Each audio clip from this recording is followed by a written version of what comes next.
లో ఉంది మచిలీపట్నానికి 50 కిలోమీటర్ల దూరంలోనే కేంద్రీకృతమైంది ఇందాకని చెప్పారు కదా. ఒకసారి రాంబాబు మన ప్రసాద్ని అడుగుదాము. ప్రసాద్, ఏంటి మచిలీపట్నం దగ్గర సిచ్యువేషన్ ఎలా ఉంది, ఏమంటున్నారు అక్కడ అధికారులు? వెంకటకృష్ణ, మచిలీపట్నం ప్రధానంగా మరి కాసేపట్లోనే ఈ తీరం దాటుతున్న నేపథ్యంలో మచిలీపట్నంలో ఇప్పటికే ఈదురుగాలు ప్రారంభమయ్యాయి. దాదాపు అరగంట నుంచి కూడా పెద్ద ఎత్తున ఈదురుగాలు వీస్తుండడంతో చాలా చోట్ల కూడా పెద్ద పెద్ద వృక్షాలు నేల కొరిగాయి. ఇక దాదాపు గంట పై నుంచి కూడా పూర్తిగా మచిలీపట్నం అంధకారంలో ఉంది. ఎక్కడా కూడా పూర్తిగా కరెంటు కూడా పూర్తిగా నిలిపివేసిన పరిస్థితి. చెట్లు కొట్టడంతో పాటు కొన్ని చెట్లు కరెంటు పోల్స్ పైన కరెంటు తీగలపై పడటంతో కొన్ని కరెంటు తీగలు కూడా పూర్తిగా కింద పడిపోయిన పరిస్థితి.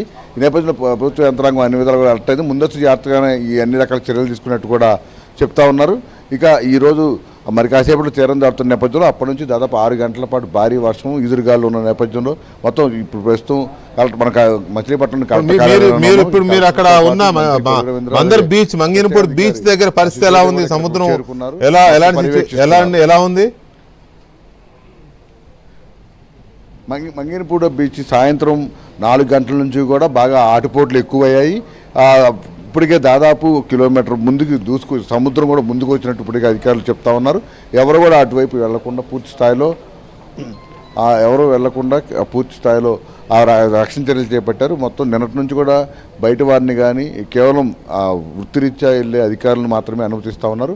ఈరోజు మధ్యాహ్నం నుంచి కూడా అసలు మీడియా ప్రతినిధులతో సహా అందరినీ కూడా పూర్తిగా నిలిపివేశారు. ఈరోజు రేపు అటువైపు ఎవరు వెళ్ళొద్దని కూడా చెప్తున్నారు. సముద్రం దగ్గర పరిస్థితి అలా గ్రామాల పరిస్థితి గ్రామాల పరిస్థితి ఏంటి? బీచ్ దగ్గర కానీ సముద్రం తీర ప్రాంతంలో ఉన్న గ్రామాల పరిస్థితి ఏంటి? అక్కడ మచిలీపట్నం తీర ప్రాంతంలో గ్రామాల్లో జనాల పరిస్థితి ఏంటి? ఇప్పటికే సముద్ర తీర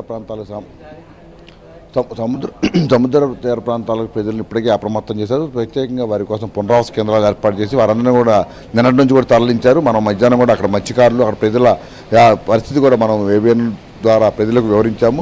వారందరూ కూడా ప్రత్యేక పునరావాస కేంద్రాలు ఏర్పాటు చేసి ఉదయం అల్పాహారంతో పాటు అన్ని రకాల సదుపాయాలు కల్పించారు. ఈరోజు రేపు వారు పునరావాస కేంద్రాలనే ఉంటారు. 30వ తారీఖు నుంచి కూడా వాతావరణం వచ్చిన పరిస్థితిని బట్టి పునరావాస కేంద్రాల నుంచి మళ్ళీ తమ ఇళ్లకు పంపించే అవకాశం ఉందని కూడా చెప్తా ఉన్నారు.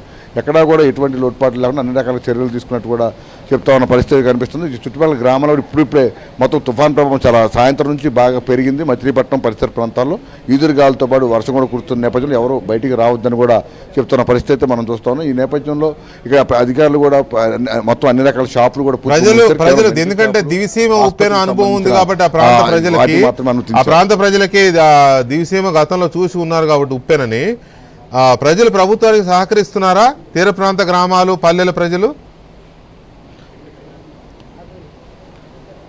అవును వెంకటకృష్ణ, ఇక్కడ ప్రధానంగా తుఫాను హెచ్చరికలు ఎప్పుడు వచ్చినా కూడా సముద్ర తీర ప్రాంతంలో ముందుగా దాని ప్రభావం కనిపించేది మత్స్యకారుల మీదే. ఎక్కువగా సముద్ర తీర ప్రాంతంలో మత్స్యకారులు ఎక్కువ మంది ఉంటారు. అందుకని వారికి ఇటువంటి హెచ్చరికల నేపథ్యంలో వారిని తీసుకువెళ్ళి మళ్ళీ తీసుకురావడం అలవాటు. అయితే ఈసారి ఈ తుఫాను హుదూద్ స్థాయిలో ఈ ముంతా తుఫాన్ ప్రభావం ఉంటుందని ప్రభుత్వం ఇప్పటికే హెచ్చరికలు జారీ చేసిన నేపథ్యంలో వారందరినీ కూడా సురక్షితంగా తీసుకొచ్చి అందరూ కూడా ఎక్కడా ఎటువంటి ఇబ్బంది లేకుండా ప్రభుత్వాన్ని సహకరిస్తున్నామని చెప్తా ఉన్నారు. తమకు ఇదంతా అలవాటేనని, ఎందుకంటే సముద్రంలో ఆటుపోట్లు ఇటువంటి తుఫాను వచ్చినప్పుడు గతంలో చాలా ఇబ్బందులు పడి ప్రాణాలు కూడా కోల్పోయిన సంఘటనలు ఉన్నాయి.